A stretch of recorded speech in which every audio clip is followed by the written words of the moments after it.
Welcome to the Connect to Marriage podcast by Focus on the Family Singapore. Marriage life is stressful enough, but when infertility strikes, it can be a double whammy. How can we weather this difficult season together?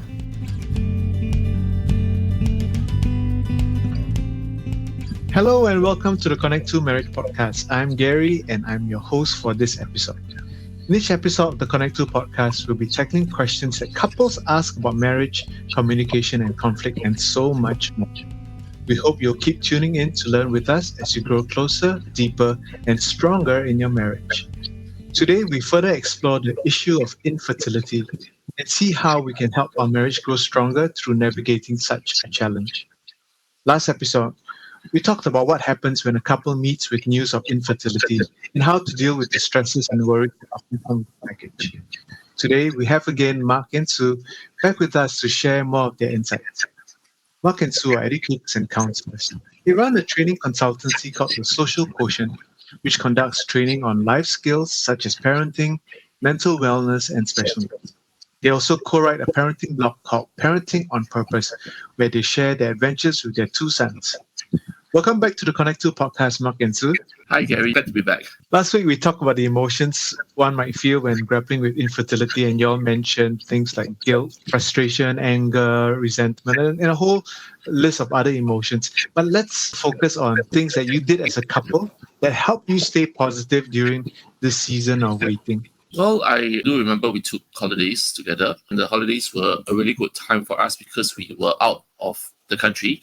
But I mean out of our day-to-day routines, because when you're in your day-to-day routines, that can actually get to you coming home every day from work. The wife might be at home each day and just facing day-to-day situations. I remember my wife was saying that, because she grew up in a family where there are always people around, her sisters around all the time. That kind of a very warm, kind of cozy family atmosphere. Without any kids, it's just you and me, that's it, right?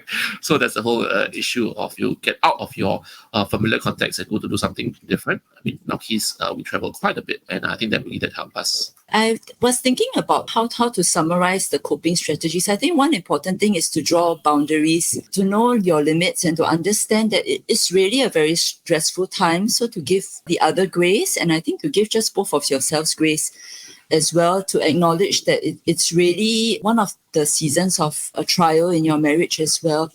Yeah, and I think very practical things like figuring out how to answer, well-meaning aunties and uncles during Chinese New Year. I mean, it can have some humor involved also, because it really never ends, right? Once you have one kid, then they'll ask when the second one is coming, and then so on. So we came up with some stock replies and we just used them. So I wouldn't get stressed each time it came up over and over again, or we just roll our eyes a little bit, say, oh, there she goes again, this auntie.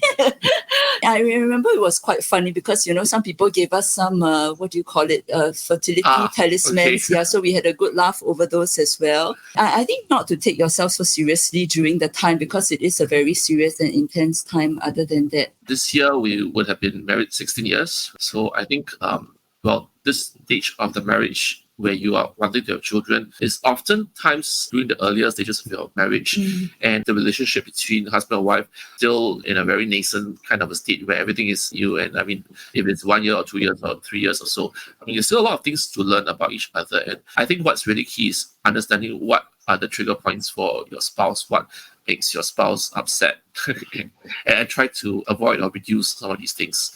And conversely, also try to find out what makes your spouse happy and do something that you for your spouse. It doesn't have to be Valentine's Day to give flowers or show love. In fact, we don't celebrate Valentine's Day.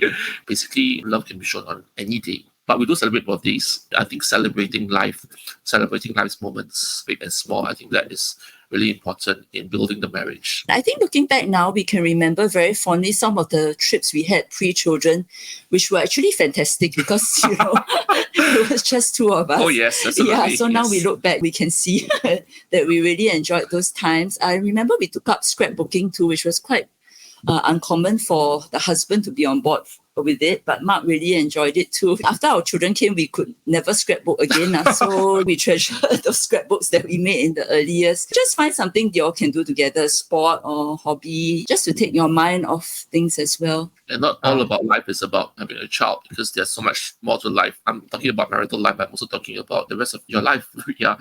Besides having children, right? Although that might be a predominant part of what you're thinking about, but there's so much more than that.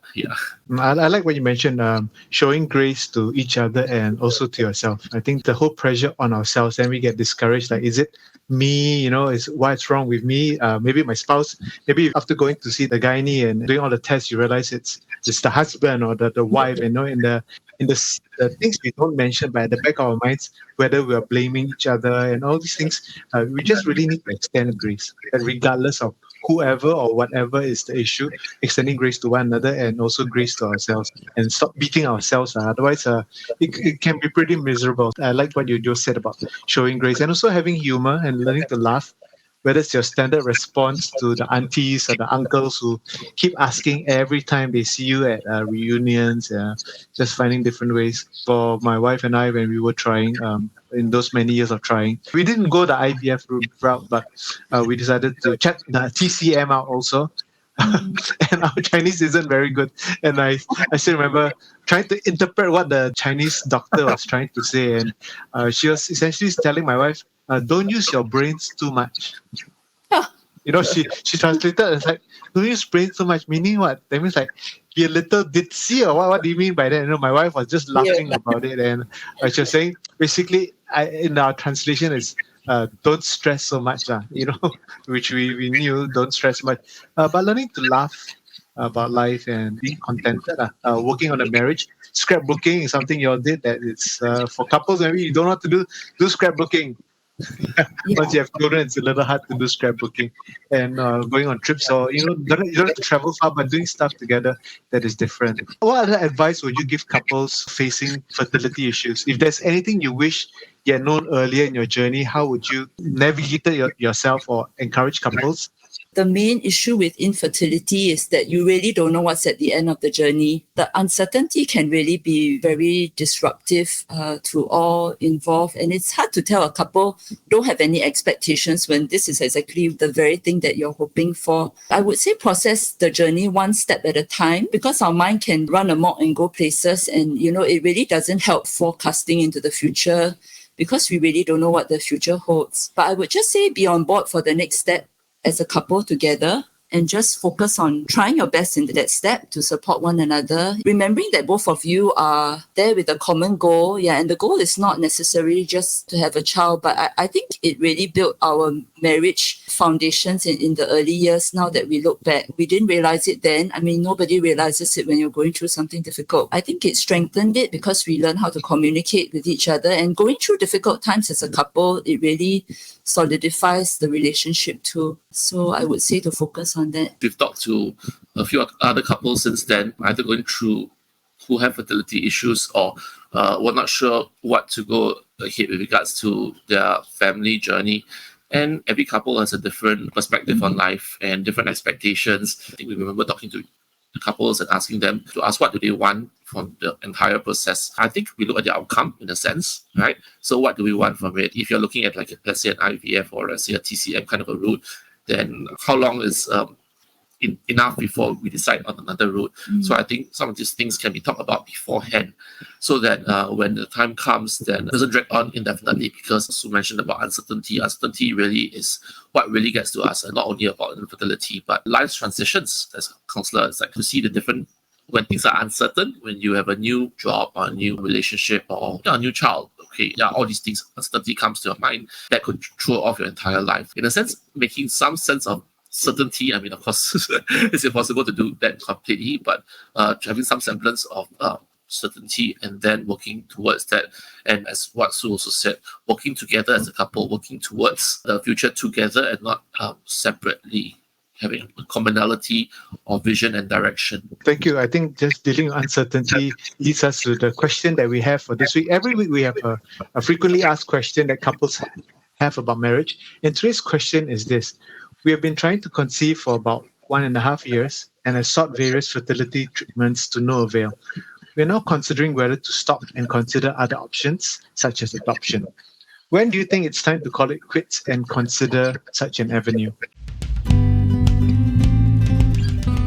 Marriage is one of the most rewarding things in life. Yet, navigating marriage as newlyweds or an engaged couple can sometimes get overwhelming. Whether it's managing expectations of the in-laws, getting a good grasp of your family finances, or establishing good habits of communication and healthy conflict. Focus on the Family Singapore's Marriage Preparation Program aims to help you build a solid foundation in the early years and prepare you for the adventure of your life. Visit family.org.sg/C2 Marriage Prep for more information today.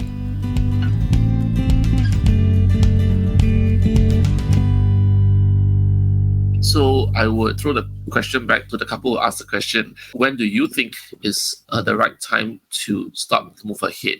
And why? Because each one of us has a different perspective. For example, if it's, let's say, age, biological clock is a real issue. If you're in a couple who got married later, then I think that's the consideration as well, because if you give birth through a natural birth or through an IVF assisted birth, they could have certain other complications. So that's one thing to think about if you are very young couple, and that's another thing to think about. Age is one area, but I will also say, how long are you able to think about waiting, or how long do you think it's time to move ahead, and what next? What are your other steps? When should you conceive? What other plans do you have? So that's the first thing I would do. I think the next step is also just as uncertain. With adoption, there is a lot of uncertainty as well. Yeah, it's not an easy process. I think it needs to be said. It is also quite a financially costly one. Yeah, and so, if you've already exhausted some of your savings with going through IVF, this might take another toll. I would really recommend just being open, reading books about people who have adopted. There are some really good titles in the market. Also, just talking to people who have gone through adoption. We spoke to some people we knew in church who had adopted their children before. And I think just having a very open conversation about, how you feel about it. Some people are worried, will I love this adopted child just as much as, if I were to conceive a biological child? You're just throwing up whatever issues you might foresee coming up in the future. For me, a main issue as a counselor was really identity. I was concerned about, how we would disclose the adoption to our children. And now looking back, all our fears have been allayed. We've addressed that. Our boys are very confident talking about how they came to our family, and I'm so thankful for all these things. But I think the early years were really building blocks where we set these things in place even before we knew they would join. Adoption is really a miraculous thing too, because like Mark said, one moment you don't have a child and 3 days later you have a baby or a child with you. There's really nothing like it. And looking back, we would really not had it any other way, because I cannot imagine, how it would have been without our 2 boys with us today. We really don't know. I think life is short. So yeah, I think like Mark said, some people we've talked to, they have decided just not have a child, to live life in so many other ways in a very rich and abundant way. And that has worked out really well. Some of those who we've worked with have gone ahead with adoption, and we've walked with them through it. And I think as a follow-up to what Sue said, available resources. So if you're thinking about adoption, there are talks given by accredited adoption agencies. I'm talking about like Touch or like Yearn. They actually do talks on adoption. So find out more of those areas, and you could also find out some of these areas from who have gone through that, as what Sue said. Thank you so much, Mark and Sue, for taking time to share your experience with infertility and adoption. Yeah, before we let you guys go, do you have any other encouraging words to share with our listeners? Well, I would just say that life is not easy. So just as when you made the decision to marry your spouse might have been easy or difficult, but I think it was not always easy. You choose to spend the rest of your life with this stranger. So in that sense, making a decision on having a child, you're also choosing to live the rest of your life with this stranger as well. It's not easy. I would say roll with it. Be open to what is the possibilities. And I think what's really key is to keep open communications with your spouse. After the child comes, there are other considerations that you look at. Yeah. But for Sue and myself, we have felt that the bond between husband and wife should be the anchor in the marriage, and the children who come after that would be around us as the locus. And I think that really does help. So that puts things in perspective, because I'm talking also about parents who have children, and suddenly they tend to focus more on their children than the spouse. And I think that author is out of sync. So what I would still say is to keep the relationship going and keep close to your spouse. I think as a woman, as a female who has gone through infertility, I would like to say my heart really goes out to anybody who's listening in, who is going through this journey. It's really not an easy one. I mentioned earlier, just give yourself a lot of grace, allow yourself to grieve, but also know that there is a time where you need to also move on. That's a healthy part of grieving as well. Yeah, and so grieve fully, but then also, get up when you feel that you are able to, and just look at the next steps as well. There is always hope.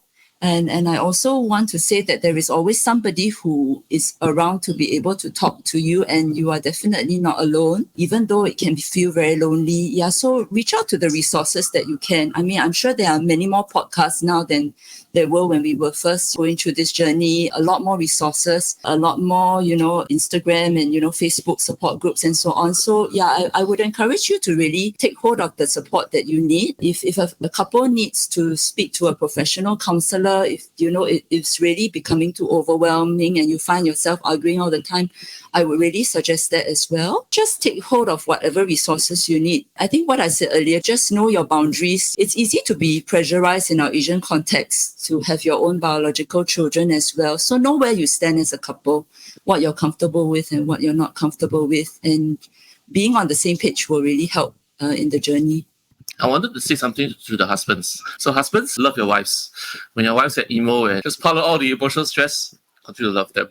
And then when it's hard, just continue to love them. In a sense, soak up the emotions. And then after that, you can go to your man cave and you can do your rest of the stuff. I think having support, like talking to another guy who's been through it or is going through it, I think that is really helpful. Somehow, like just supporting one another as husbands who are going through it as well. Well, thank you so much. I think we all need support. I think if you're tuning in and you in this whole topic of infertility or even the whole area of marriage and you feel you're alone, struggling with some issues, and you sometimes think like no one else understands, no one else is going through what you've gone through, let me assure you, being married, I think hearing from Mark and Sue, and also being married for 20 over years, you are never alone, because there is no original issue anymore. And you discover that couples go through similar things, obviously in different magnitudes, but we all go through that challenge together.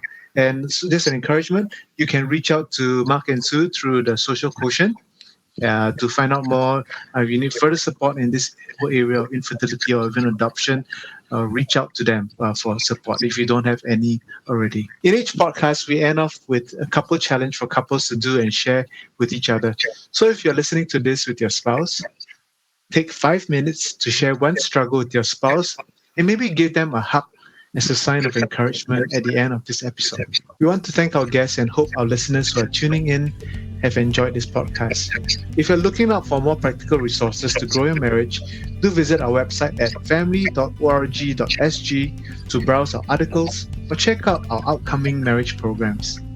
If you've just tuned in, we hope you have followed and subscribed to our Connect 2 podcast and share this content on this episode with a friend who may also benefit from it. Thank you for tuning in, and until next time, take care of yourself and your spouse.